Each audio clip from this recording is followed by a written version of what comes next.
সুমন বড়ুয়া ২০১৪ সালে মানব পাচারকারীদের কবলে পড়ে থাইল্যান্ডে দীর্ঘ সময় নির্যাতনের শিকার হয়েছেন কক্সবাজার শহরের বড়ুয়াপাড়ার এই বাসিন্দা।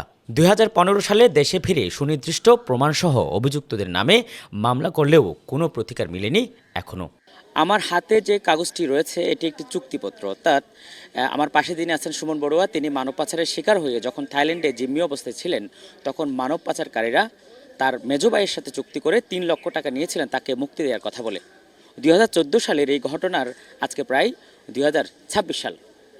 দীর্ঘ এত বছরেও সুমন বড়ুয়া ফিরে আসলেও তার বিচারের এখনও কোনো কিছুই হয়নি। তিনি প্রতিদিন আদালতে আসেন, আদালতের চক্কর কাটেন, কিন্তু বিচার মিলেনি। ২০১৪ সালের দিকে আমার স্থানীয় দালাল আমার প্রলোভন করে মালয়েশিয়া নিয়ে যায় ট্রলারের মাধ্যমে।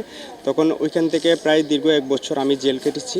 জেল কাটার পরে বাংলাদেশে ফেরত এসে আমি দালালের জন্য মামলা করেছি। আর পরবর্তীতে এটা সরকারিবাদী মামলা হয়েছে।